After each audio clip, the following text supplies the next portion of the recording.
নমস্কার বন্ধুরা, সাপ্তাহ কিচেন আপনাদের সবাইকে জানাই অনেক অনেক স্বাগত। রোজ রোজ রুটি পরোটা খেতে ভালো লাগে না, যদি অন্য কোনো ভাবে সকালে বা বিকেলে নাস্তা বানিয়ে নেওয়া যায় তবে কেমন হয়। আজ আমি এক বাটি সুজি দিয়ে পুরো পরিবারের জন্য জল খাবার বানাবো। এই রেসিপিটা ঘরে থেকে সামান্য উপকরণ হয়ে যায় এবং বানিয়ে নেওয়া যায় তাড়াতাড়ি। এই নাস্তাটা অনেক স্বাস্থ্যকর খাবার, স্বাদও হয় অতুলনীয়। ছোট থেকে বড় সবাই অনেক পছন্দ করে খাবে। চলুন সুজির হালকা ফুলকো টিফিন রেসিপিটা বানিয়ে নিই। রেসিপিটা প্রথম থেকে শেষ পর্যন্ত আমার সঙ্গে থাকুন। বন্ধুরা, সুজির টিফিন রেসিপিটার জন্য এখানে একটি মিক্সিং বল নিয়েছি, একটা ব্যাটার তৈরি করে নিয়ে নিব এক বাটি সুজি। এখানে 1 কাপ সুজি আছে। এই বাটির মাপ করে দিয়ে দিব হাফ বাটি টক দই, দিয়ে দিব হাফ চামচ লবণ, 1 চামচ চিনি। যে বাটি থেকে টক দই দিয়েছি সেই বাটিতে দিয়ে দেব হাফ বাটি জল। এখন সব কিছু মিশিয়ে নিব।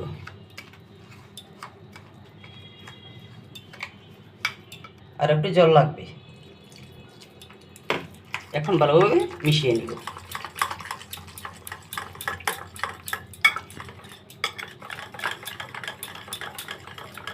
সুজির ব্যাটারটা ভালোভাবে মিশিয়ে নিয়েছি। এখন 10 মিনিট রেস্টে রেখে দেব। সুজির ব্যাটারটা রেস্টে রাখা 10 মিনিট হয়ে গিয়েছে। এখন ঢাকনাটা উঠিয়ে নিব। দেখুন বন্ধুরা, ব্যাটারটা কত ঘন হয়ে গেছে এবং জলটা টেনে নিয়েছে। এখন দিয়ে দিব হাফ চামচ বেকিং পাউডার, আবার দিয়ে দিব সামান্য জল। মোট 1 বাটি জল দিয়েছি, প্রথম দিয়েছি হাফ বাটি, তারপর আবার হাফ বাটি, আবার অল্প একটু দিয়ে দিব। 5 মিনিট ভালোভাবে ফেটিয়ে নিব। এই ব্যাটারটা যত ফেটানো হবে টিফিনটা ততই স্পঞ্জি এবং নরম তুলতুলে হবে।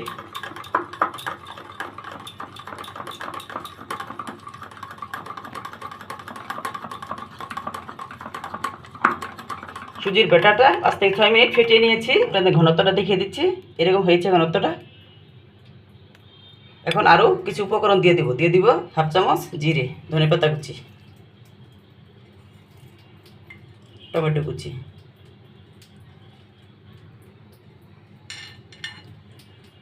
পেঁয়াজ কুচি, কাঁচামরিচ কুচি। বন্ধুরা, আপনারা অন্যান্য সবজিও দিতে পারেন, যেমন ক্যাপসিকাম, গাজর, বাঁধাকপি, এসব সবজি দিতে পারেন। অনেক বাচ্চা সবজি খেতে চায় না, এই সবজি দিলে বাচ্চারা এই নাস্তার সাথে সবজিগুলো খেয়ে নিবে। আমি আর অন্য কোনো সবজি দিব না। সবকিছু ভালোভাবে মিশিয়ে নিয়েছি। এখন ব্যাটারটা এক সাইডে রেখে দিব। নাস্তাটা স্টিম করার জন্য এখানে একটা থালা নিয়েছি, দিয়ে দিব তেল। থালাটা চারপাশে তেল দিয়ে ব্রাশ করে নিচ্ছি। নাস্তাটা যখন স্টিম করা হবে তখন থালা থেকে সহজে উঠে আসবে, এই কারণেই তেলটা দেওয়া। আমার তেল তো হয়ে গিয়েছে। এখন ব্যাটারটা ঢেলে দিব। থালাতে ব্যাটারটা দিয়ে দিব।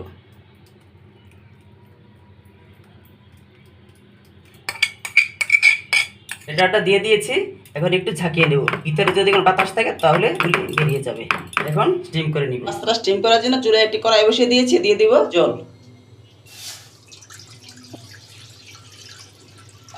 একটা স্ট্যান্ড নিয়েছি, স্ট্যান্ডটা কড়াইতে বসিয়ে দিব। এখন ঢেকে জলটা ফুটিয়ে নিব।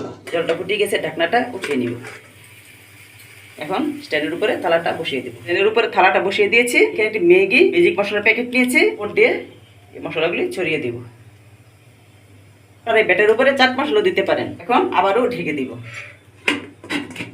ঢেকে দিয়েছি। এখন চুলার আঁচ মিডিয়াম টু লোতে রেখে 15 মিনিট স্টিম করে নিব। ফিরে আসতে 15 মিনিট পর। সুজির নাস্তাটা স্টিমে বসানো 15 মিনিট হয়ে গিয়েছে। এখন ঢাকনাটা উঠিয়ে দিব।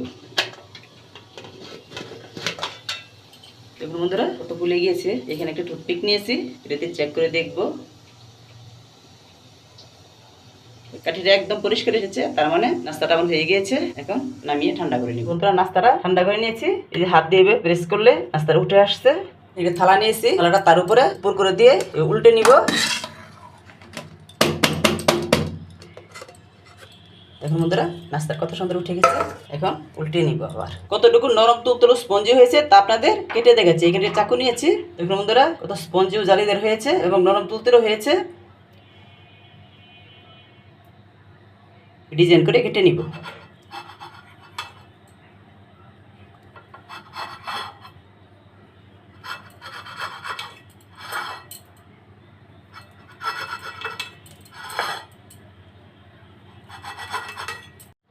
বন্ধুরা, বানিয়ে নিলাম এক বাটি সুজি দিয়ে হালকা ফুলকো স্বাস্থ্যকর টিফিন রেসিপি। এই টিফিন রেসিপিটা আপনারা বাচ্চাদের স্কুলে কিংবা অফিসের টিফিনেও দিতে পারেন। এই নাস্তাটা আপনারা সস বা চাটনির সাথে পরিবেশন করতে পারেন। কত সুন্দর হয়েছে নাস্তাটা আপনাদের দেখাচ্ছি। দেখুন বন্ধুরা, নাস্তাটা কত সুন্দর হয়েছে, নরম তুলতুলে এবং স্পঞ্জি এবং জালিদার। আশা করছি রেসিপিটা আপনাদের বেশ ভালো লেগেছে। যদি ভালো লেগে থাকে তবে একটি লাইক কমেন্ট শেয়ার করে দিবেন, চ্যানেলটি সাবস্ক্রাইব করে আমার পাশে থাকবেন, বেল আইকন ক্লিক করে দিবেন। ফিরে আসছে নতুন কোনো রেসিপি নিয়ে। সেই পর্যন্ত সুস্থ থাকুন, ভালো থাকুন, ধন্যবাদ।